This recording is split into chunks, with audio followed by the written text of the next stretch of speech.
Teman-teman, halo selamat sore. Assalamualaikum warahmatullahi wabarakatuh. Waalaikumsalam. Thank you nih. Ini acara ini ya, ide percobaan ya sama Antonis Arif. Emang sering punya ide percobaan nih kita ya bro ya. Dari dulu tuh, dari dulu. Dulu kelas hipnosis percobaan ya kan. Waduh, sampai berbatch-batch.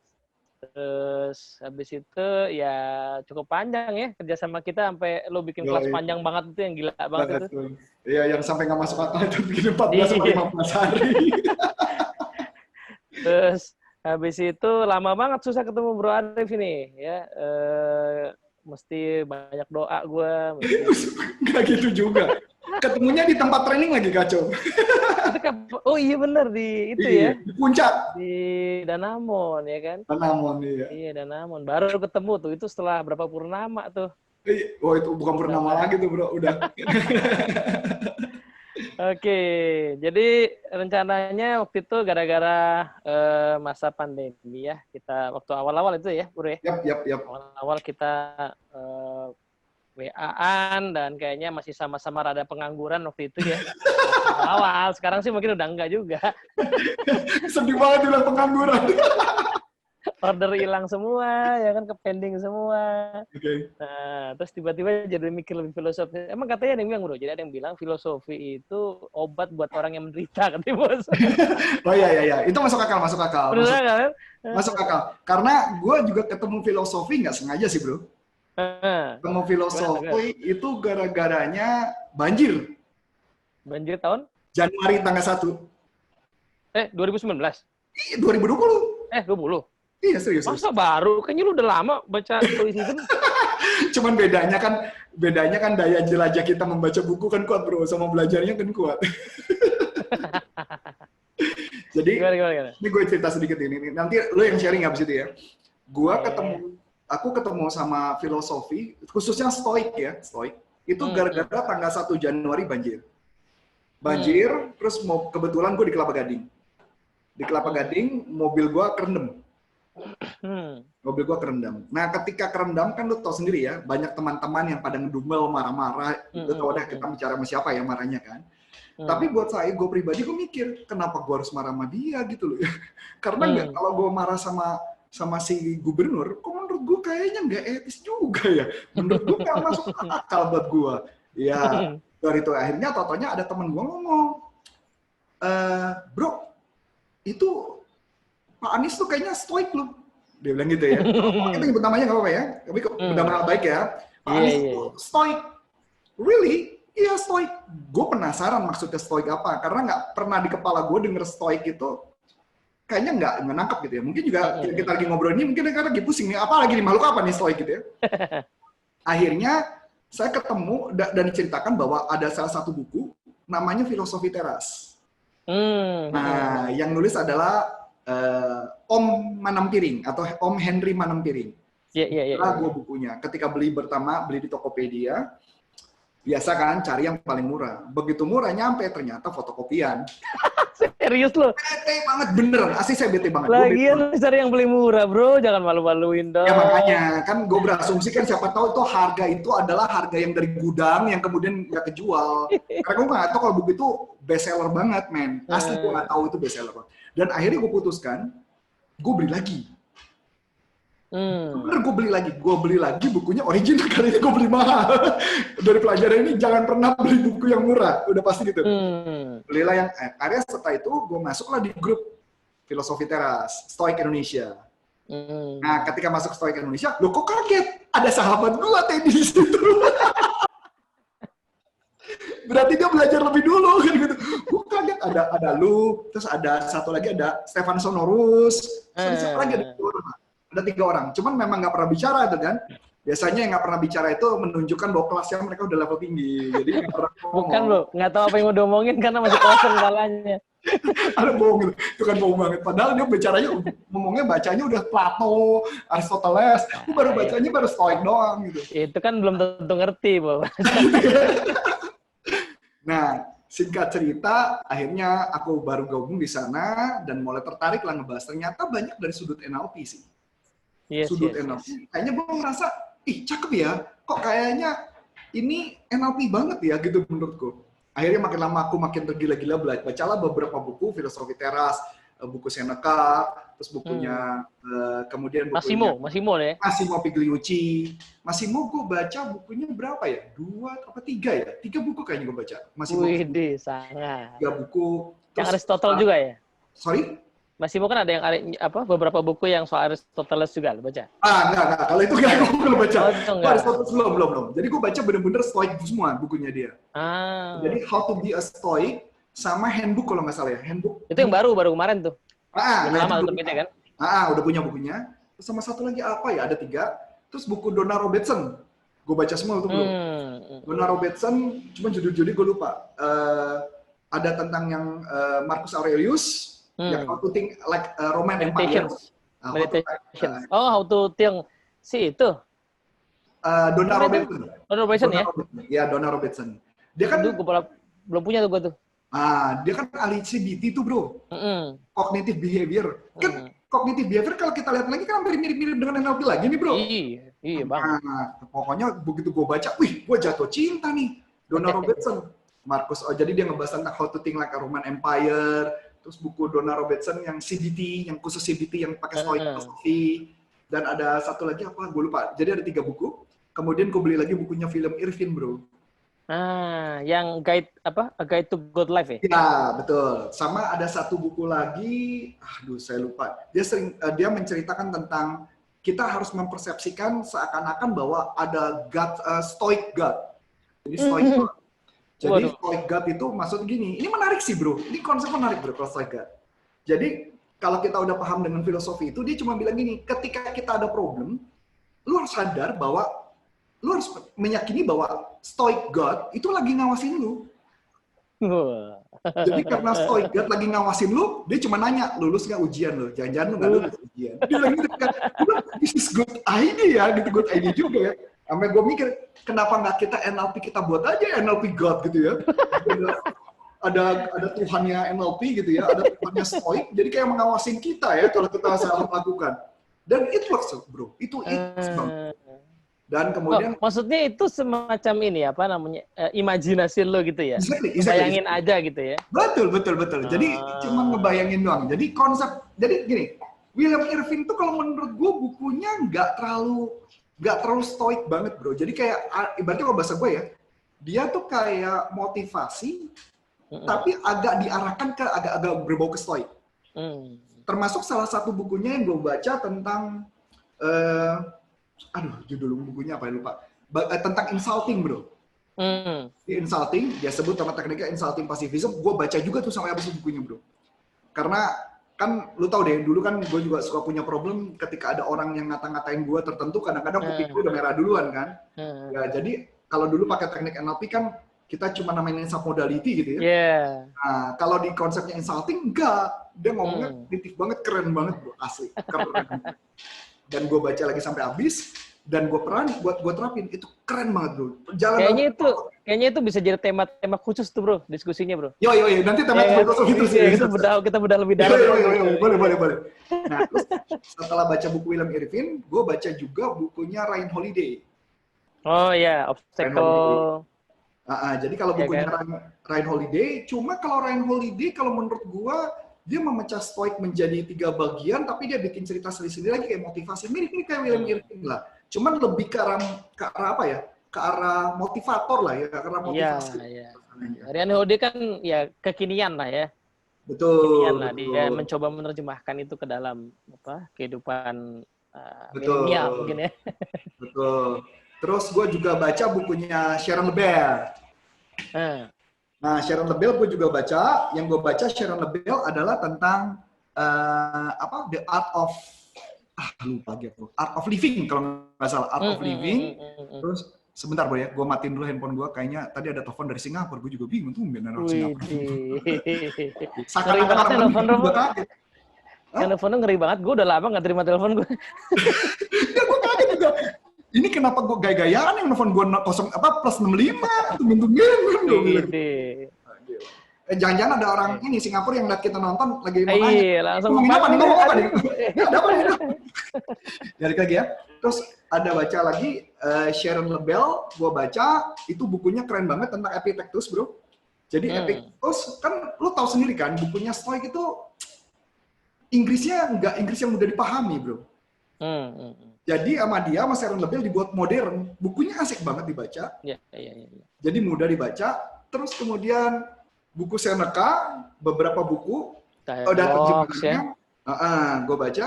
Dan nggak tahu kenapa ketika gue komen di grupnya Stoik Indonesia, totonya Om Henry kontak gue, bro. Yang di mana piring? Yopi, kontak gue. Dia bilang, salam kenal, bla bla bla bla. Dia bilang, mau nggak bantuin gue? Bantuin apa nih? Wah, gue merasa terhormat dong, bro. Siapa sih gue ini, bro? Padahal kebalik, dia yang terhormat, bro. Minta tolong lo. Dia belum tahu Antonius Arif siapa, ya kan? Justru itu dia nggak tahu. Kalau dia tahu mungkin nggak jadi, bro. Nggak jadi, lebih kacau hidup gue. Nah, akhirnya dia minta gue jadi moderator, bro. Di Stoik Indonesia. Jadi, ya tapi ya memang... Selalu agak aktif ya di situ ya, gue lihat. Tapi belakangan agak enggak, bro. Karena memang kesibukan ketika kondisi COVID, ya kondisi COVID, ternyata gue bukan makin santai, malah memanfaatkan teknik Stoik itu bener-bener banget, jalan banget, bro. Jalan banget, keren banget, bro. Gue tuh, gini ya, kalau aku bilang ini ngomong apa adanya lah ya, gue nggak tutup ini lagi. Menurut gue selama gue mempelajari semua ilmu yang aku punya, semua teknik yang gue punya, semua udah gue dalemin, tapi yang cukup berkesan banget buat gue ketika menghadapi permasalahan yang berdampak langsung, bro. Berdampak langsung maksudnya ketika ada orang yang ngomong sama gue, kuping gue panas, emosi tuh, men. Dan itu hanya Stoik menurut gue yang keren banget sih, bro. Yang kena banget gitu ya? Kena banget. Dan bahkan gue bisa, di Stoik itu ya gue bisa ngobrol sama ketika menghadapi khususnya kepasangan, ya kan kalau nggak salah Plato ya yang cerita ya, Plato ya kalau nggak salah punya istri yang galak juga kalau nggak salah, dan katanya Plato apa Aristoteles, Plato deh.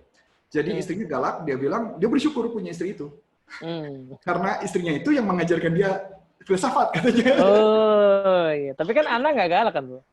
Lu nggak tahu kan, bro. Iya. Gue kan nggak tahu ya. Iya. Dapur masing-masing, bro. Iya benar. Memang rumah tangga itu penuh dengan misteri dari luar. Tapi gue bersyukur sih, bro. Jadi dari pengalaman tersebut, gue mulai belajar supaya tidak mengulangi kesalahan yang sama kedua kali, bro. Nah itu yang kerennya di Stoik. Dan bahkan jalan banget lo ke anak gue Janice dan Matthew lo. Wih, jalan banget, bro. Jalan banget. Dan itu yang gue bisa bilang Stoik sih sinting sih, bro. Filsafat tuh sinting. Makanya bawalah gue penasaran, Tatanya lo ngobrol sama gue tentang filsafat gue. Guys. Ya karena kan gue udah liatin lo juga, gue udah mau antol lo nih kan. Kayaknya Arif. Padahal waktu zaman kuliah nggak tertarik lo, bro. Asli zaman kuliah nggak tertarik banget. Sama, bos. Lo kuliah lo apa? Manajemen ya? Manajemen, dan lo kan tahu, waktu itu kemarin gue cerita sama lo, dosen gue yang ngajar adalah Bertens. Itu bukan gereja ya? Bukan ini? Bukan. Dia ngajar di Atma Jaya, ngajar di Universitas Atma Jaya, ngajar filsafat dan etika bisnis, dan gue nggak pernah ngerti. Padahal itu keren loh, bro. Yo, lu cerita. Dia nunjukin buku, gila bro, dia nunjukin buku Bertens. Gue bilang, gue aja gak ngerti dia nunjukin buku itu. Keren banget. Dulu kalau gue belajar itu dulu sama, bro. Jadi sama lah di psikologi itu dulu filsafat cuma ada satu SKS, filsafat umum. Yang gue juga sama sekali nggak minat, bro. Sama sekali nggak minat. Jadi benar-benar keminat gue baru belakangan juga sih. Lo tadi ketemu berapa tahun 2000? 2020? 2019? Masuk ketemu apa? Yang tadi yang lo bilang pertama kali banjir itu. Oh, 2020 kemarin. 20 ya? Ya, 2020. Nah, gue tuh kan awal mulanya pertemu filsafat tuh di mungkin bahasan yang kalau di filsafat namanya epistemologi kan. Bahasan filsafat ilmu pengetahuan gara-garanya NLP. Jadi gara-gara NLP sering kan gue cukup sering lah ketemu, karena mungkin di kalangan gue agak-agak karena teman-teman yang psikolog gitu-gitu ya suka banyak yang nanya soal keilmiahan gitu kan. Ya. Terus gue jadi pertanyaan muncul di benak gue adalah emang ilmiah tuh apa sih gitu. Ya. Nah itu yang pertanyaan gue. Ilmiah. Ilmiah tuh apa sih? Nah gue telusurin, ternyata itu bahasannya epistemologi. Gue beli tuh buku filsafat ilmu pengetahuan, gue baca gitu. Belum terlalu paham sih, tapi terus singkat cerita gue ketemu buku itu, buku Fran Burgess.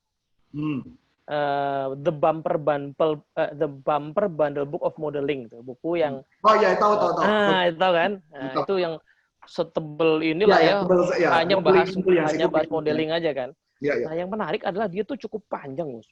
Bagian depan itu bahas soal epistemologinya NLP. Oh, serius? Iya, jadi dia kait-kaitin NLP itu sama apa gitu kan. Terus gue lihat, wah iya juga ya. Gitu, gue jadi baru paham bahwa iya setiap ilmu tuh pasti ada epistemologinya, kemudian ada urutannya lah, dia berasal dari mana gitu ya, dan itu bisa dirunut. Even mungkin penemunya nggak mesti sadar bahwa mereka terbawa arus itu, belum tentu sih. Masuk akal. Kan? Jadi, nah plus gue jadi baca lagi bukunya Michael Ho yang sejarah NLP itu kan. Ya. Kemudian Michael Ho kan dia berupaya merunut kan NLP itu sampai ke Korzybski, sampai ke mana-mana lah gitu, Maslow, Korzybski gitu-gitu kan, yang menurut dia ya bisa jadi Bandler gini sendiri nggak nyadar bahwa mereka sebenarnya ada di dalam arus filsafat tertentu gitu, dan itu wajar-wajar aja, kita suka nggak nyadar bahwa kita ada di dalam arus filsafat pemikiran tertentu. Betul. Nah, ya itu yang terjadi sama gua. Exactly. Habis itu gua sama pemantik yang, tapi itu juga belum terlalu kencang banget lah. Pemantik utamanya sih kita harus berterima kasih sama Bang Henry Manampiring itu lah. Yap. Jadi gara-gara di Twitter ada yang retweet dia, filosofi teras. Apaan nih? Tadinya kebayang gue itu bahas filsafat dari sebuah teras gitu, bayangan gue.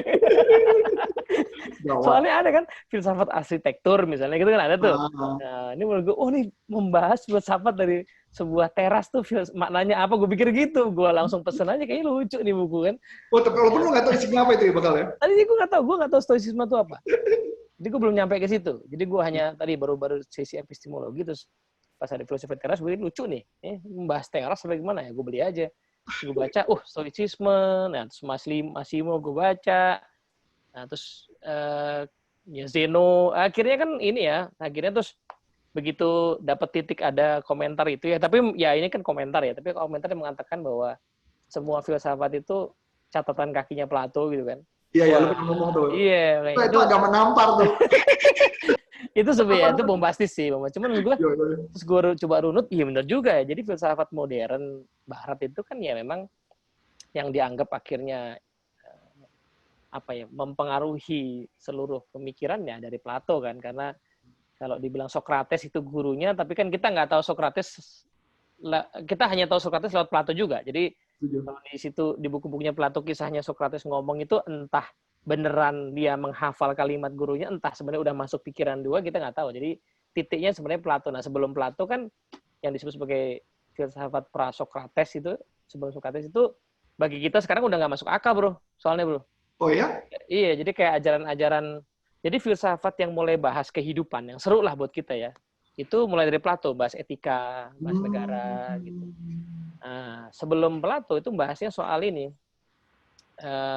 soal fisika, kaum fusikoi gitu. Misalnya kayak dunia ini esensinya apa sih, gitu kan? Ada yang bilang air, ada yang bilang api. Nah, mereka bahas-bahas kayak gitu yang bagi kita zaman sekarang ya udah ada ilmu yang lebih modern. Yang bisa dibahas lah kata gitu ya. Iya, tapi etika itu kan selalu aktual ya. Betul. Etika itu selalu aktual. Nah, itu yang membuatku makin seru ya. Gue cobain lah. Baca Plato. Ya nggak langsung ngerti sih. Gue sekarang berada pada tahapan apa ya. Tapi gini, yang bikin gue seru, makanya gue pengen bikin grup diskusi ya. Yang bikin gue seru adalah gue tuh orangnya mungkin agak beda sama lu kan gini ya. Kalau gue amatin lu pengen sesuatu, lu cari cara ikut kursus formal, ikut sertifikasi ya, Australia gitu kan. Betul. Nah, gue tuh agak males gitu. Termasuk lu udah S2 kan. Gue tuh sampai sekarang belum S2 karena gue nggak suka belajar, tapi gue malas sekolah. Tapi cara baca buku lu sinting, bro.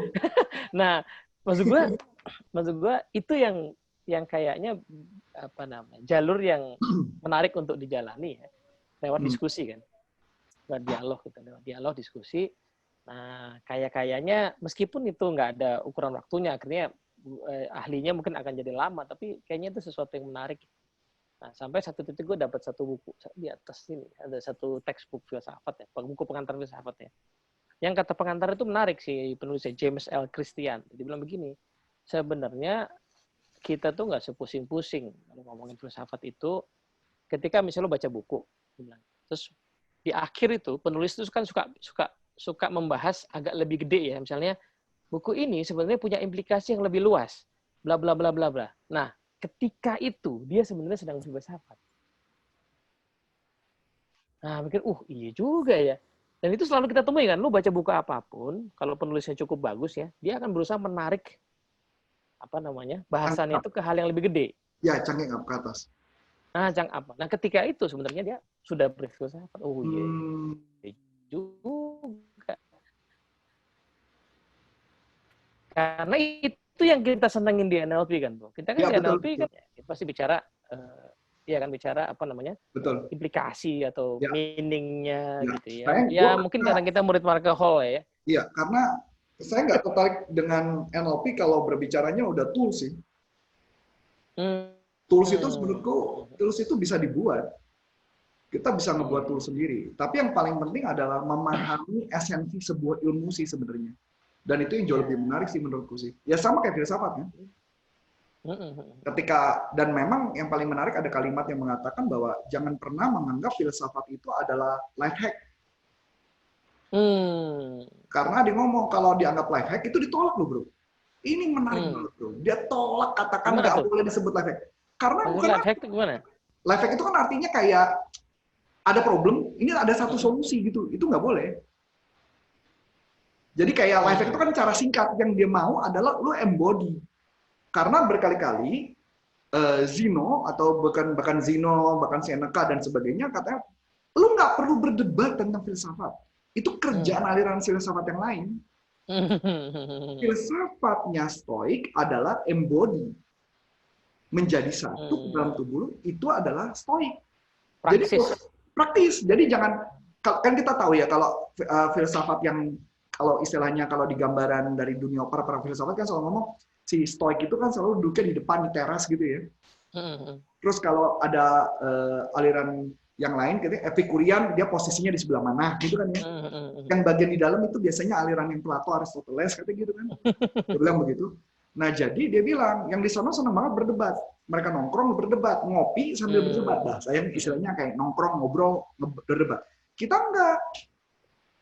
Berfilsafat itu adalah ketika lu sudah menunjukkan kehidupan lu, lifestyle. Nah ini aku suka bro.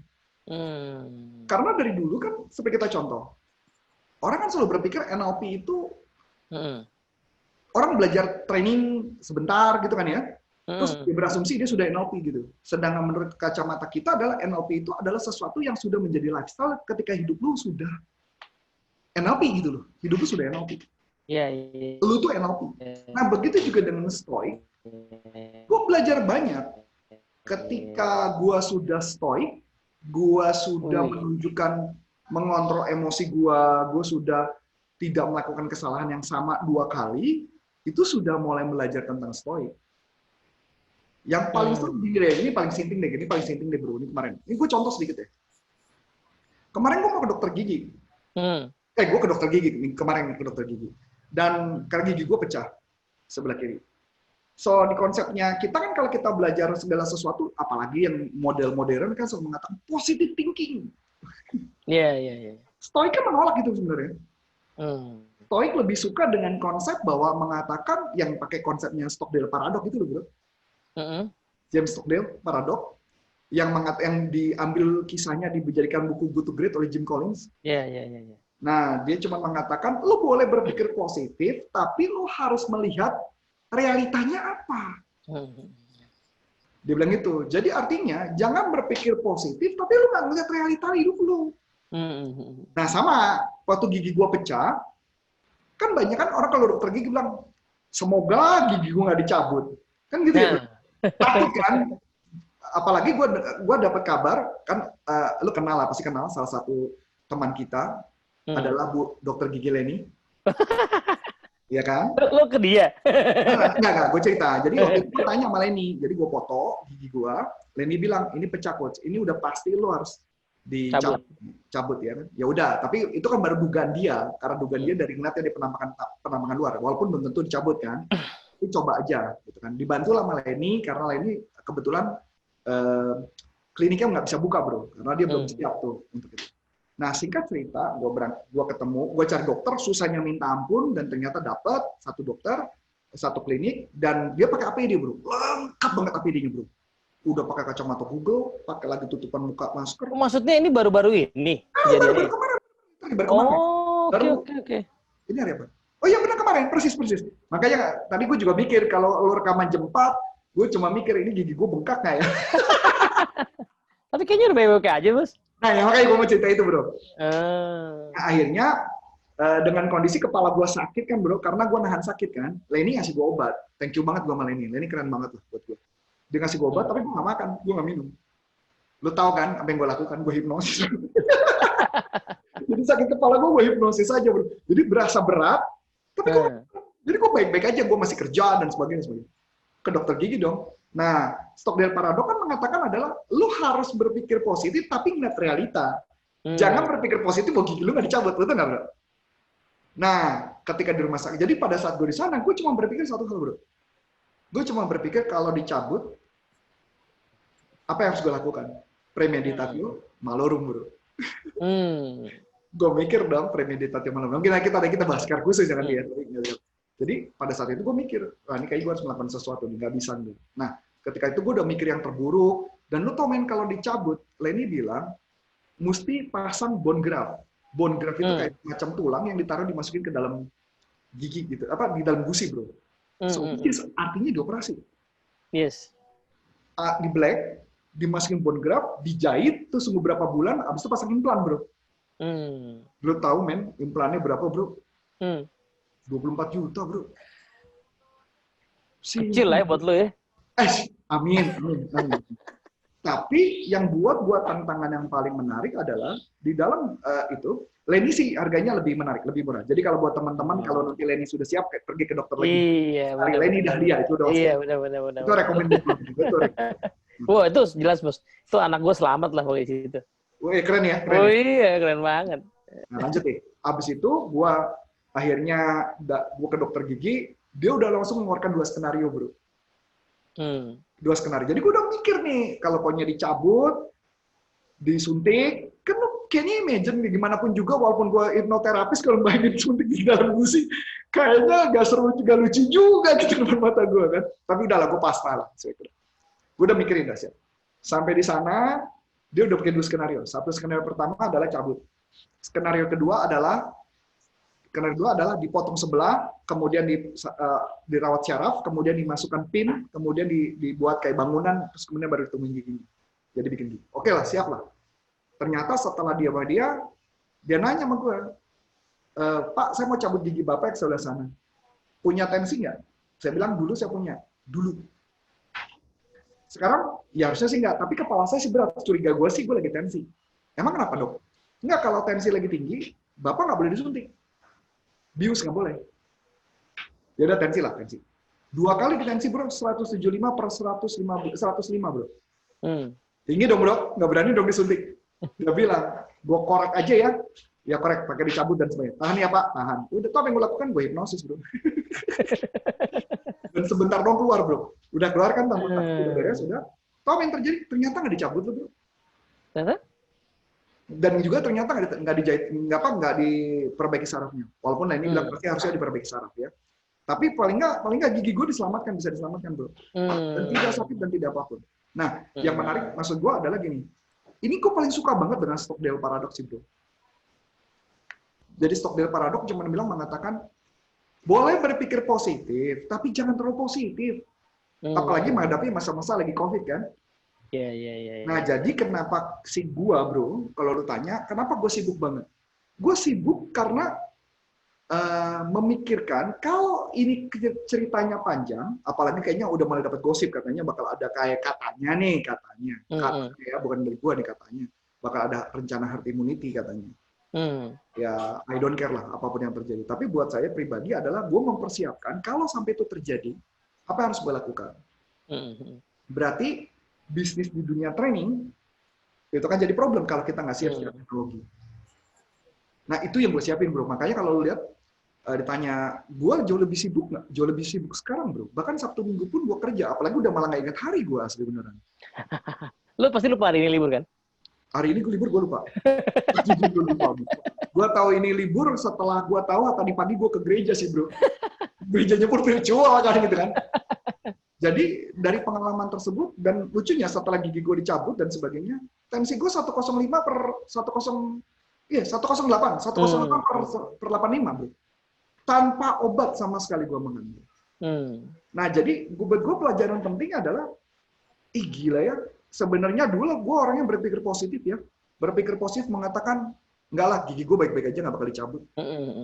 Ternyata pemikiran stoik, pemikiran Stockdale paradox itu bener banget bro. Epictetus banget bro. Epictetus banget.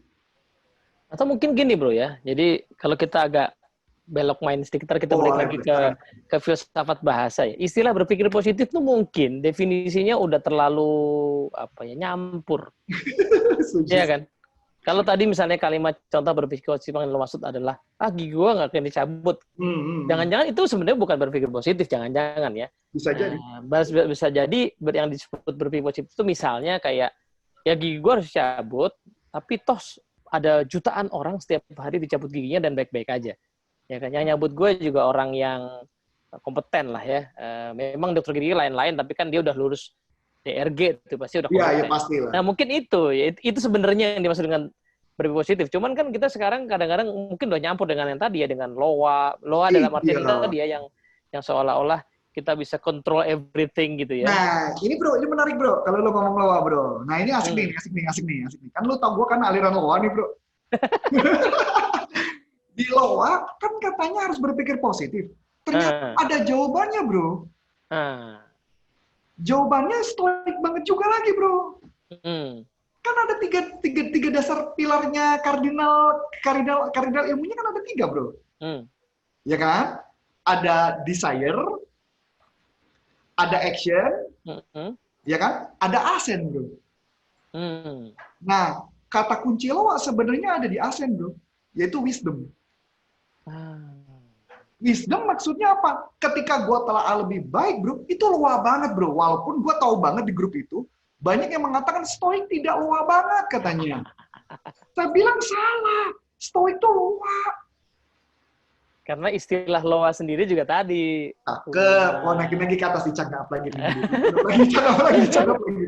Benar iya, bro. Kan? Karena di kalimatnya dia begini bro. Ketika informasi masuk, atau bahasanya dia adalah representasi masuk, NLP banget kan, ini ngomong NLP. Ini loanya Lozier nih? Bukan. Ini loa dalam artinya si Esther. Oh Esther. Esther ya. Jadi Esther Hicks ya. Jadi dia sebenarnya sama aja bro. Baikun Joe Vitale juga sama. Jadi kan intinya konsepnya lo kan simple bro. Representasi masuk, asen muncul. Makanya kan disebut wisdom, virtue-nya wisdom. Gue mengiyakan nggak? Asen itu kan artinya mengiyakan. Jadi ketika misalkan mengatakan, gue disenggol mobil gue jebret. Nah, gue mengiyakan apa dari tabrakan mobil itu? Kalau gue mengiyakan bahwa itu sial, berarti loanya narik dong bro. Sial dong. Tapi pertanyaan menarik, kalau mobil gue ditabrak terus gue bilang mengiyakannya adalah gua harus lebih hati-hati. Loanya apa? Ya hati-hati tadi, bro. Betul dong? Boleh nggak gua bikin lebih gila lagi? Ditabrak, gua mengiyakannya adalah pas ditabrak, wah sebentar lagi gua dapat duit nih, rezeki lebih banyak lagi nih. Karena lo punya perusahaan asuransi soalnya. Punya perusahaan. Maksudnya klien gua asuransi maksudnya. Oh iya, mobil gua ada asuransi. Iya kan, kalau lo punya perusahaan asuransi kan, lo ditabrak, Iya, mobil gua. Atau lo punya bengkel, Nah, jadi maksud gua kasih gambarannya menariknya adalah sebenarnya ada satu ilmu di stoik itu ada yang namanya asen itu, bro. Jadi kalau orang bilang berpikir positif dalam konsep loa, itu dibuat mentah-mentah, akibatnya kita jadi malah salah kaprah. Tapi kalau kita melihat kan, baik lagi, asen itu kata kuncinya, actionnya mau ke arah kemana? Kalau ngarahnya ke positif, ya nggak masalah toh, baik-baik aja. Jadi itu sih yang menjadi gue menariknya. Makanya kenapa gue bedah banget, gue kayak ketemu mainan dan harta karun yang paling berharga bro. Dan ini yang gue cari selama ini, yaitu adalah asen. Asen itu bahasain kalau si Romo Siapa yang bikin buku Ataraksi ya? Romo Setio Bobowo. Romo Setio. Dia ngomong bro, bahwa dia cuma mengatakan bahwa asen itu artinya mengiyakan. Bahasanya dia. Kalau kita kan cari di kamus itu kan kalau cari Google Translate, asen itu apa ya bahasanya? Menselaraskan. Gue nggak nangkap tuh di kepala. Tapi dibuat terjemahannya sederhana lah, mengiyakan. Jadi representasi masuk, diiyakan jadi opini. Iya, itu kalau di mind to muscle, emang kalau exactly. Iya kan? Iya betul. Nah, kalau kita kan NLP selalu ngomongnya persepsi kan, bro. Nah, gue suka banget dengan bahasanya Romo Setio. Dia ngomongnya apa? Opini. Representasi masuk dijadikan diiyakan menjadi opini. Nah, opini itulah yang akan menarik loanya ke arah mana sebenarnya. Dan saya kasih gambaran bahwa Stoik tidak pernah mengiyakan yang negatif, pasti tidak pernah. Jadi menarik nih bro, ini kayaknya bisa jadi segmen khusus NLP dan Stoik dan Loa ya. karena gini, gue satu hal yang gue pelajari sependek inilah ya, gue bilang masih pendek banget ya perjalanan gue di. Tapi gini, gue ketemu filsafat ini menariknya, mungkin sama juga dengan lo ya, bahwa kayak gini, NLP itu gue belum menguasai semua hal di NLP lah ya.Gue cuman tahu mungkin, tapi belum gue semua. Tapi at least merendah. Serius. Gue cuman tahu mungkin dia, tapi menguasai mungkin belum semua. Tapi kan gini, kadang-kadang kita kalau belajar ilmu, kayak manajemen lah, bro. Manajemen itu kan lo mungkin udah nggak ngikutin yang baru-baru. Tapi somehow lo tahu lah ya, core-nya kira-kira gimana, lo buat running bisnis kayak gimana, tahu lah gitu. Nah, NLP kan udah pada tahapan itu lah, gue ngerasa begitu ya. Jadi ini ada jalur nih ilmu namanya NLP. Nah, begitu ketemu filsafat tuh kayak dari sungai ketemu samudra, bro. Setuju. Ya, kan? Setuju banget, bro. Kayak, ini bahkan yang gue cerita sama lu itu, gue baca buku Heidegger misalnya, gue tuh nekat aja bro, gue baca buku-buku yang orang-orang bilang sulit gitu ya, gue nekat aja gue baca. Nanti paling kalau pusing gue taruh dulu, sambil gue baca lagi gitu. Nah, jadi kayak gue pertama kali gue baca Heidegger itu 2 halaman gak lewat, Mus. Buset. Karena gue gak ngerti mau ngomong apa sebenarnya. Jadi gue taruh lagi. Nah, tapi lucunya, someday gue baca buku pengantarnya. Nah, filsuf Indonesia, Prof. Romo juga ya, Budi Hadirman. Nah, itu gue baca pengantarnya. Habis baca pengantarnya, gue coba ulang, baru ngerti. Jadi kayak apa ya? Mungkin kayak ilmu itu seperti di pikiran kita tuh kayak emang harus ada. Kalau kita mau nanam jembatannya ya. Iya, tanahnya tuh mesti diuruk dulu. Gitu. Jadi mesti lewat pinggir lah gitu kan. Iya. Kitanya sok-sokan mau ke dalaman tapi ketenggelam gitu. Belajar renang langsung di samudra ya, Mas. Tapi itu menarik juga gini. Maksud yang sangat menarik adalah, nah sampai tadi gue mau cerita ini soalnya. Akhirnya ketika belajar pelan-pelan belajar filsafat, gue sampai satu ilmu yang so far sekarang gue dapat banget adalah menunda judgment. Nah, keren. Kayak tadi tuh. Ya, wisdom. Apa tadi ngomongin soal apa tadi antara berpikir positif sama stoicisme misalnya. Nah, gue menunda judgment. Kenapa? Karena jangan-jangan tadi itu istilah berpikir positif itu yang gue pahamin belum cukup komplit. Setuju.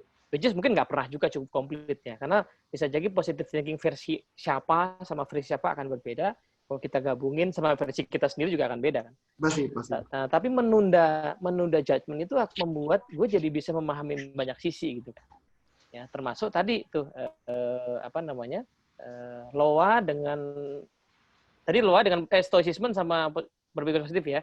Kemudian stoicisme sama Loa ya mungkin aja kita kaitin ya. Di titik tertentu semua ilmu akan ketemu akar yang sama sebenarnya kan. Betul. Nah, gue even sekarang jadi bisa mengapresiasi bro. Meskipun ya gue nggak tahu apakah gue akan mengulang kembali belajarnya. Gue bisa mengapresiasi ilmu-ilmu yang gue dulu nggak suka, fisika gitu ya, matematika. Itu gue dulu kan anak IPA tapi masuk IPA tuh cuma buat ngetren doang ya, buat keren-kerenan doang gitu kan. Nah, tapi begitu gue belajar mulai ya pelan-pelan belajar filsafat, oh ternyata fisika itu ya kan si Aristoteles kan punya buku khusus soal fisika kan. Oke. Ya. Gua nggak tahu bro, karena gua anak IPS jadi. Enggak. Aristoteles itu punya buku khusus bos, tipis gitu tentang Oke. tentang fisika. Oh, Nah, kalau kita baca itu kita akan sadar bahwa fisika itu bukan rumus-rumus. Rumus-rumus itu oke. hanya implikasi dari cara berpikir fisika gitu. Oke. Nah, jadi di filsafat tuh kita akan lebih seperti itu kan. Nah, termasuk gue ngeliat psikologi ini kok ya, gue dulu nggak tertarik ya sama apa istilahnya sama filsafat. Padahal ya kalau sekarang ini ya arah psikologi ke arah psikologi positif ya, arah mengajak manusia, even kalau di Pak Chopra bilang meta human gitu ya, transcend dong. Karena gini kan pernah ada yang bilang gini bro, gue lupa di buku Herbert Marcuse tuh mana gitu ya, gue lupa persisnya. Jadi tahun 50-an habis ya mulai revolusi industri itu sampai tahun 50-an itu kan makin canggih dunia ya, Ya, untuk ukuran masa itu. Banyak orang berpikir bahwa habis ini manusia tuh bakalan cuma perlu kerja 15 jam. Soalnya semua udah dibantu mesin. Ya kan? Karena logikanya kan gitu, ada mesin, orang nggak perlu kerja, habis itu manusia tuh santai, Bos. Kerja ya, 15 jam seminggu. Kenyataannya kan nggak terjadi, Bro. Ini ya, ya, dunia makin canggih, lo kerja makin sampai malam. Ya betul. kan? Saking enjoy. Nah, iya. Makin apa? Saking enjoy. Nah, bisa saking enjoy, bisa juga emang nggak ada hubungannya teknologi itu sama cara lo hidup. Sebenarnya gini bro. Nah ini di sudut pandang, sudut pandang. Kalau kita kerja di kantor kan kita ada jam pulang. Nah jam pulang itu adalah kayak waktu yang sudah disetting sama kita itu sudah selesai. Walaupun bisa jadi pulang di bawah. Cuman bedanya kalau kita kerja di rumah, batasannya udah makin nggak ada bro. Ya, itu bisa. Itu satu angle lah ya. Ini teman-teman kemarin juga cerita gitu. Nah, tapi ada angle lagi nih. Ini angle yang mungkin rada sok filsafat dikit. Gak apa-apa, kita menjadi mungkin nanti kalau sempat mampir ke YouTube, gue udah agak lama sih gue bikinnya di mobil gitu. Gue bikin antara macet, gue coba membuat analisa sederhana, apa hubungan macet sama, atau apa penyebab macet itu sebenarnya gitu menurut gue. Nah, menurut gue penyebab macet itu adalah pola pikir materialisme, bro. Wah, ini benar filsafat. Berat ini materinya nih. Ya, lanjut. Ini nanti ada sambungannya sama soal teknologi tadi ya. Kita agak ini sok-sokan ya, coba sok-sokan filsafat dikit. Jadi pokoknya hari ini kita filsafat lah, kita filsuf. Sok-sokan filsuf. Filsuf ya. Nah, jadi gini, kenapa macet? Jakarta lah terutama, kenapa macet? Karena kan semua orang ke Jakarta. Iya kan? Tapi lebih tepatnya, semua orang ke Jakarta yang tengah-tengah, bro. Jadi kan duit ngumpul di tengah Jakarta kan. Betul. Ya kan, seandainya duit itu, misalnya orang di Indonesia ini bisa punya, orang di Jakarta lah, atau Jabodetabek, bisa punya penghasilan, ya saya berapa, yang agak mapan, 20-30 juta sebulan ya, cukup mapan. Tapi dia cukup tinggal di Bogor, nggak ada macet bro. Iya betul. Masalahnya adalah orang yang tinggal di Bogor, karena mampunya beli rumah di Bogor, atau kontrak di sana even gitu ya, untuk punya cukup mapan, dia harus ke Jakarta. Bahkan kumpul tuh. Nah, itu baru Jabodetabek, belum ngomongin dari seluruh Indonesia kan. Nah, pertanyaannya kenapa? Kenapa ngumpul di Jakarta? Kenapa tidak disebar itu kekayaan? Itu kan pertanyaan pertama kan. Ini ngomongnya di politik nih. Ya, nah ini menarik, Bo. Kemarin gue ada buku nih, judulnya ini nih, Filsafat sebagai Ilmu Kritis. Wih, Romo juga tuh. Ya, Romo Magnis ini bilang, sekian banyak filsuf yang ditemukan tuh semua pasti terkait politik, bro. Oh iya, betul. Nah, iya kan? Karena bukunya Plato itu kan politeia kan, juga betul. Politik. Karena politik itu sebenarnya ngatur kehidupan bermasyarakat. Nah, nanti kapan kita bahas lebih dalam lah itu. Siap, kita boleh. pakai bawa bukunya Fahri Hamzah itu. Boleh. Nah, maksud gue gini, gue mau balik ke sini tadi ya, yang soal materialisme ya. Kenapa ngumpul? Nah, karena, ini spekulasi gue ya, karena bisnis itu akan lebih murah kalau resource-nya share. Ya kan? Kan bisnis selalu mikir gimana untung segede-gedenya, modal sekecil-kecilnya kan? Ya.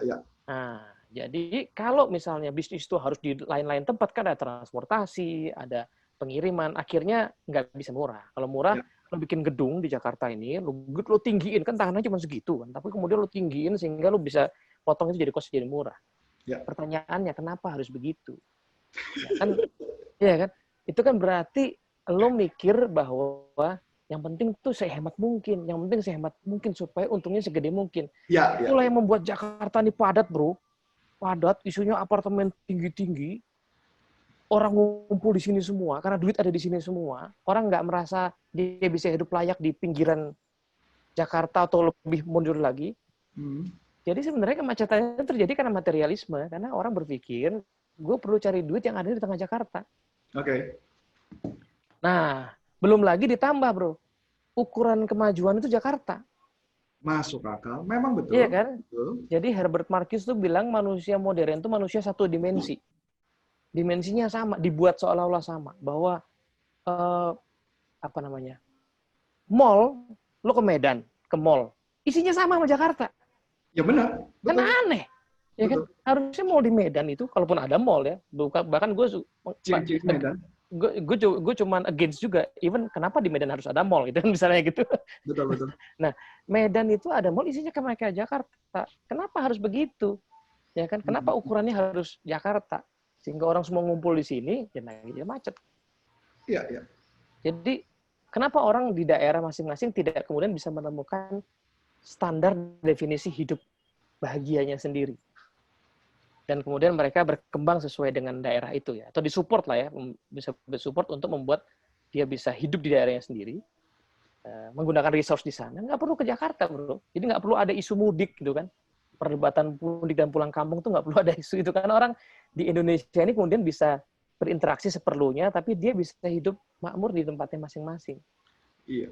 Tapi ngeri juga ya kalau mama kebahagiaannya melihat dari sudut pandang sinisme ya. Jadi kalau sinisme kan memandang kebahagiaan itu ya selama lu bisa hidup ya lu baik-baik aja.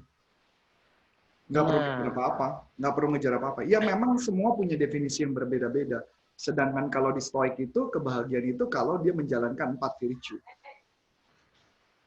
Nah, gini, yang gue maksud tadi itu bukan hidup apa adanya sih, bro. Tapi gini. Makanya. Ini menarik nih. Karena gini, bro. Definisi bahagia dan mewah itu kan menarik, bro. Capek. Orang kan suka mikirin bahagia itu ada standar materi tertentu. Betul. Tapi sekarang gue pikirin, seandainya ya, ada orang hidup di daerahnya, dia bisa makan 3 kali sehari, mewah, bro. Dagingnya ada, sayurnya ada. Kenapa? Karena dia punya kebun sendiri, atau kebun shared lah sama masyarakat sendiri. Ya kan? Kan nggak perlu kesederhana memang kan. Karena dia bisa punya sendiri. Ya kan? Itu satu. Orang Jakarta 12 jam, 16 jam kerja. Ya. Dia sempat di depan rumah ngopi sore, nggak perlu ke kafe, bro. Ya, betul. Ngobrol sama tetangga, ada rapat apa, ikut rapat. Ya. Itu kan kemewahan sebenarnya. Betul. Ya kan? Kalau dari ngomong sudut pandang asing, betul. Betul. Jadi kalau ngomong bank account, ya ketika kehidupan diterjemahkan dalam bank account, itu kayaknya dia nggak segede orang Jakarta yang bisa punya penghasilan 30, 40, 50 juta misalnya. Setuju. Tetapi orang Jakarta itu hidupnya sendiri di apartemen gitu. Even sama sebelahnya dia nggak kenal. Sementara di sana, sementara di sana dia nggak perlu bayar suster, karena begitu dia ke sawah misalnya, tinggal titip tetangganya, bro. Yo. Ya, titip bawa tetangga, jangan lupa bawa makanan, gitu maksudnya. Exactly. Kosnya lebih murah daripada bayar suster. Ya, exactly, bener. Udah gitu dia nggak usah bayar makan suster, karena makan anaknya hemat, karena dimakanin sama tetangganya, bro. Dikasih makan sama tetangganya. Dan gue ada satu hal, bro, yang menarik, bro. Jadi, ini dari omongan kita ini ya, omongan ini menarik banget nih, men, nyebar kemana-mana nih. Jadi, gue lagi juga mempelajari tentang Epikurian, bro. Epikurian itu hedonisme. Mempercayai hedonisme, tapi menariknya hedonismenya dia tidak boleh melanggar. Exactly, benar-benar. Melanggar, jadi tidak melanggar atau merugikan orang lain. Itu yang menarik sih. Jadi itu yang sekarang orang salah paham ya sama hedon itu. Nah ini yang aku tertarik nih, makanya gue bilang gue jadi curiga. Aku belum dalemin ya, jadi gue baru kulit luar. Gue nggak berani nanti gue ngomong lebih dalam, tapi gue abis ini gue dinistakan. Dinistakan Epikurian enggak. Tapi saya ngeliat Anthony Robbins kayaknya Epikurian ya. Gimana tuh? Ya nggak tahu, ini cuma dugaan gua aja. Jadi ya kan memang kalau Epicurian kan dia selalu mengejarkan, dia memang mengajarkan tentang toward dan away from Epicurian. Tapi tidak boleh merugikan orang lain. Iya. Bisa jadi sih. Cuman dari sudut gua nggak tahu ya, mungkin karena gue udah keracunan buku yang sedemikian banyak, dan bukan hanya buku bro, bahkan gue sudah ikut dengan beberapa kelas online sih sebenarnya. Yang mana? Epicurian? Stoik. Oh, lo kan begitu, lo kan selalu luar biasa lah. Pola gue ya. Ya tapi kurang lebih gitu bro. Tapi sebelumnya gue kebetulan ada yang nanya nih bro di Facebook, boleh gue bacain ya? Oh iya benar. Ini ternyata banyak yang nanya bro. Iya makanya gue mesti baca. Yang nanya teman kita lagi. Teman kita yang kurang kerjaan juga sih bro. Ya. Tanya coach, kalimat ini masuk kategori stoik kan? Alangkah mengagumkan keadaan orang yang beriman karena semua keadaannya dalam kurung membawa kebaikan untuk dirinya, dan ini hanya ada pada seorang mukmin. Jika dia mendapatkan kesenangan, dia akan bersyukur, maka itu adalah kebaikan baginya. Dan jika dia ditimpa kesusahan, dia akan bersabar, maka itu adalah kebaikan baginya. Wah, yuk. Silakan bro, mumpung ini lagi bulan puasa, apa hubungannya? Iya sih, gue setuju sama kalimat ini. Jadi kalau stoik itu kan intinya yang gue sanggup pahami misalnya, kita tadi ya menunda opini, kemudian melihat realita. Ya. Gitu ya. Nah, sabar dan syukur itu kan tepat kalau pada konteksnya gitu kan. Setuju. Nah, jadi kalau orang lagi dapat musibah, lo cocoknya adalah lo lihat realitanya, gimana lo cari solusi. Itu sabar namanya. Ya, masuk akal. Nah, begitu lo dapat duit, dapat anugerah, lo lihat realitanya bahwa sebenarnya anugerah ini benar-benar apa ya, kayak istilahnya yang membuat kita bersyukur itu kan gini bro. Yang membuat bersyukur itu menurut gue adalah kita itu melihat sesuatu ini bahasanya juga bisa disalahpahami, tapi kita ambil ini dulu lah. Gue bisa mensyukuri misalnya gue punya istri itu karena gue menyadari bahwa gue sebenarnya nggak layak punya istri. Kenapa? Karena gue punya kekurangan. Gue semakin sekarang makin sadar gue punya banyak kekurangan. Yang kalau gue sebutin, misalnya gue nikah baru sekarang misalnya, gue sebutin sama calon gue, itu mungkin dia nggak jadi nikah sama gue gitu. Masuk akal. Iya kan? Jadi kenyataan bahwa masih ada orang yang bisa mau sama gue, itu berarti gue diberi anugerah yang melebihi yang sebenarnya gue layak. Nah itu akhirnya kita jadi bisa bersyukur. Nah tapi kalau kebalik, makanya nggak cocok nih. Ya kan? Sabar ketika lo harusnya mensyukuri, atau kebalikannya gitu. Nah, jadi ya itu kalau gue ngeliat sih ya stoik itu kan lebih tua ya daripada ini kan, dari kalau nggak salah si Rahmat ini ngambil dari hadis ya. Stoik itu kan lebih tua sebenarnya kan, lebih ya udah 2000 tahun ya. Itu ajaran yang apa namanya? Lebih udah melintasi zaman lah ya, zaman.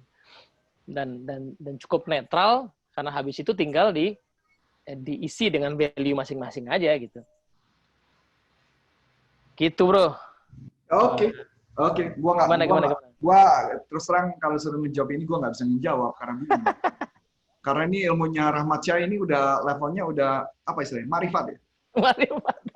Gua nggak berani jawab bro. Nanti gua salah men. Jadi ilmunya udah terlalu tinggi nih bro. Ini termasuk tapi menarik bro. Stoik itu kan awal mulanya di Yunani ya. Di Yunani itu gue nggak tahu ya, bisa dibilang ya filsafat itu karena kalau yang gue pahamin lahir di Yunani sebagai antitesis dari penyembahan dewa-dewa lah justru ya.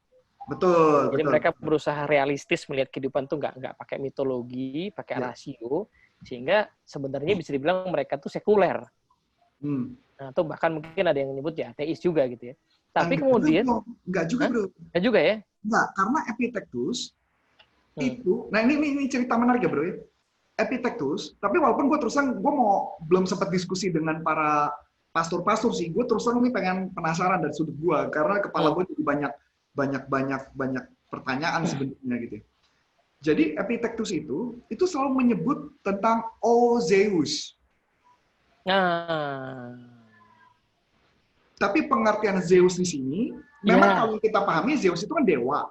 Tapi sebenarnya Zeus di gambarannya mereka, dari penerjemahan dari beberapa orang-orang pakar-pakar kayak Massimo Pigliucci dan sebagainya, dia mengatakan bahwa Zeus itu adalah sesuatu yang maha tinggi.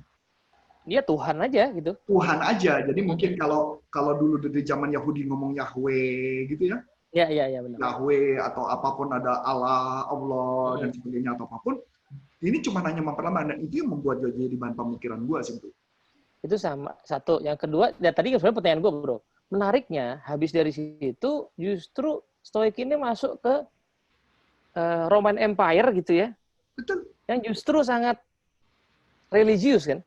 Betul. Dan dapat informasi malah, cuman gue lupa ya, gue terusnya karena nggak riset, gue belum sempat riset. Jadi kalau nanti salah, mohon dimaklumi, khususnya buat agama Kristen kan gitu ya. Karena ternyata Seneca itu di Seneca itu adalah pada saat zaman Yesus tuh bro. Di zaman Yesus, dan Seneca itu punya satu saudara yang bukan saudara atau muridnya, yang itu muridnya itu adalah temannya Rasul Paulus. Rasul Paulus, jadi yang melakukan penyebaran agama Kristen itu, bro. Iya. Dan dia ke Yunani kan? Nah, tempat awalnya kan? jadi gue coba mempelajari tentang Seneca, walaupun yang tadi lo katakan bahwa tulisannya banyak yang gue nggak ngerti sih, bro. Ya, either ada dua pemikiran kita nih, bro. Either kita nggak ngerti karena memang bahasanya terlalu tinggi, yang kita nggak mampu, bahasa Inggrisnya kaku, bahasa Inggrisnya terjemahannya jadi kaku banget, dan kita membuat kita ngerti, kan, kayak istilah toe-salt gitu. Iya, benar. Kayak gitu ya, itu kuno tuh, Inggris kuno itu. Inggris kuno gue juga nggak bisa baca. Tapi pertanyaan menarik adalah, gue menemukan semua kitab-kitab Kristen yang setelah zamannya Yesus naik ke, istilahnya di Kristen bilangnya naik ke atas kan, ke surga, itu pembahasannya semua kayak filsafat, bro. Pembahasannya kayak filsafat. Ini yang menjadi menarik buat gue, bro. Bahkan lucunya, kok bisa-bisanya seorang Antonius Arif hari ini lebih menjalani Stoik dibandingkan menjalani yang ajaran agama gue sendiri gitu. Harusnya kan kalau ajaran sana kan simpel sederhana, bro. Lu cuma hanya membaca satu ayat atau istilahnya satu kutipan itu tolong lu terjemahkan jadi perilaku kita, bro. Itu lifestyle. Iya. Tapi sebenarnya agama tuh begitu kan, bro. Jadi gue ngeliat sih ini, bos. Ya, mungkin guanya aja yang ngaco kali ya. Iya sama sih, ini juga lagi-lagi pemahaman agama juga terbatas. Tapi maksud gue di beberapa waktu yang lalu gue tuh nemu momennya adalah gue itu lagi itu, bos, ngikutin ceramah salah satu ustadznya. Yang beliau itu benar-benar gini, singkat cerita. Gue akhirnya menyadari bahwa beragama itu sebenarnya harus dengan kesadaran. Nah, soalnya setelah gue ingat, benar juga, gue tuh sering beragama nggak pakai kesadaran, tapi pakai apa? Pakai tradisi sama kebiasaan. Nah, menarik. Misalnya ya, kalau buat Muslim, misalnya sholat aja. Ya. Gue nanya, di toko buku itu ada buku tentang sholat yang tebel banget, bro. Artinya simpelnya gini lah, sederhananya. Artinya sholat itu ilmunya dalam. Tapi menariknya, kok kalau gue inget, kapan terakhir kali gue ngupgrade ilmu sholat gue? Kayaknya udah lama, bro. Jadi ilmu sholat gue tuh bisa jadi cuman ilmu yang gue pelajarin waktu gue SD, ya, karena harus lulus ujian gitu ya. Gue pakai sampai sekarang. Nih gerakannya begitu ya, tuing gitu, bro. Gue nggak mendalami kenapa bacaannya begitu, maknanya begitu, gerakannya begitu. Itu ada. Tapi kan butuh kesadaran, bos, buat lo masuk ke sana. Lo ngupgrade kan. Kemudian impact-nya, misalnya gue bertanya-tanya, gue dulu bertanya-tanya, di Al-Quran tuh ada kalimat bilang, sholat itu mencegah perbuatan keji sama mungkar. Pertanyaannya, gue udah sholat, dan gue udah lama gue nggak pernah bolong sholat. Tapi kenapa gue masih suka melakukan perbuatan buruk gitu? Kan aneh. Kayaknya sih, bukan salah sholatnya, kayaknya filosofinya exactly gitu. Nah itu yang harus dengan kesadaran dicari kan, karena dulu kan enggak, dulu kan di sekolah kan wajib nih, lu belajar A B C D gerakannya begini, diuji, oke lulus. Ikutin aja lah, pokoknya ikutin. Nah setelah itu kan harusnya gue nyadar dong, gue nyari apa iya sih begitu doang. Jadi, gue nemu satu angle menarik ya soal Islam itu dari Buya Hamka itu, bro. Buya Hamka itu selalu kalau di buku-bukunya beliau ya, jadi ada satu buku tentang rukun iman. Yang bagian depannya itu kagak nyebut ayat satupun, bro. Really? Karena bagian depan tuh benar-benar ngajakin kita pakai akal, pakai indera untuk mengenal Tuhan. Lo lihat laut, lo sadari laut, terus lo rasain di hati lo ada apa. Kayak gitu tuh bagian depannya, bro. Jadi, nah baru di tengah-tengah masuk ayat-ayat tuh. Nah, menurut gua itu yang mungkin hilang ya. Sehingga dulu ada satu kalimat dosen gua, nampak Bagus Riono. Itu beliau bilang kalimat ini dari gurunya lagi, dari Ustadz siapa namanya lupa, ahli bilang. Dia bilang gini, seorang muslim itu harusnya filsuf minimal. Wah, minimal aku bilang gitu. Iya. Loh, filsafat itu kan filosofia, pencinta kebijaksanaan. Ulangin. Pencinta kebijaksanaan kan, filosofia kan pencinta kebijaksanaan. Filosofia. Nah kan kita kan begitu harusnya. Orang muslim itu kan orang pertengahan, wisdom. Nggak terlalu kanan, nggak terlalu kiri gitu. Ya. Jadi misalnya di Islam itu lo boleh kaya, lo boleh miskin, tapi lo jangan kemudian pengen kaya terus atau pengen menderita terus. Lo bisa dua-duanya gitu. Nah misalnya gitu, jadi tengah-tengah gitu. Nah itu kayaknya terjadinya ketika kita mulai masuk ke ranah filosofi. Tapi kalau masih di ranah ritual, nah makanya gue bilang di bulan puasa nih, gue bilang ke teman-teman gue, teman gue bilang, sorry gue makan tuh udah nggak puasa level gue. Maksud gue, itu udah gampang, itu zaman SD udah lewat. Yang susah buat gue adalah apa nih? Nahan gosip, men. Iya. Ini aku dapat di mana ya, bro? Kalau nggak salah pembicaraan podcastnya Deddy Corbuzier dengan salah satu Habib, cuman saya lupa Habib. Yang anak muda itu juga ngomong gitu, bro. Iya. Siapa ya? Yang lagi terkenal juga yang sekarang ngomongnya sama Coki katanya, yang sama Muslim Coki Tritan ya. Dia juga ngomong yang sama, bro. Dia bilang, justru ketika kita levelnya sudah tinggi, bukan lagi ngebahas tentang makan atau nggak makan, tapi ngebahas adalah bagaimana emosi. Sama seperti gue contoh nih, bro. Gue kan udah melakukan keto ya, bro. Jadi lu mau makan seenak apapun, nasi gitu ya, nasi goreng seenak apapun, gue udah nggak ngaruh tuh. Sudah tidak pengaruh. Jadi gue juga sudah sering puasa kan, karena gue juga melakukan puasa, bro. Karena kan metode gue intermittent fasting kan, bro. Jadi which is gue nggak akan terpengaruh sama makanan. Kalau gue masih terpengaruh makanan, berarti level gue masih level dasar sih menurut gue. Nah, filsuf lagi. Iya. Jadi makanya gue jadi kepikiran. Kayak kita berdua lama-lama makin gila sih, bro. Tapi begini loh. Gue pernah bilang oleh di WA waktu itu ya. Jadi gue kayak mulai bertekad ya. Kayaknya gue mau mendedikasikan waktu-waktu gue itu buat membahas hal-hal yang begini, yang filosofis, tapi bukan bermaksud gue pengen jadi filsuf yang rumit, justru enggak ya. Jadi so far sih kita udah lama ngalamin NLP, dan so far kayaknya gue sama teman-teman tuh udah berada pada titik kayaknya NLP udah bisa kita buat gampang. Ya, betul. Nah, mungkin now next time to move to filsafat.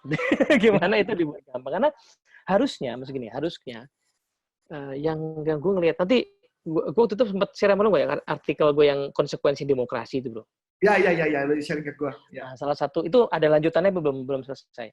Jadi gue titiknya akhirnya kan sebenarnya kata kuncinya ujungnya adalah bagaimana masyarakat akhirnya terbiasa berpikir kritis, critical thinking, ya kan? Nah, simpelnya ya terbiasa berfilsafat ya, terbiasa nggak lihat segala sesuatu permukaan, terbiasa untuk ngulik ya, even terbiasa untuk ngulik pikiran gue ini, kenapa begini, kenapa gue memilih pikiran ini.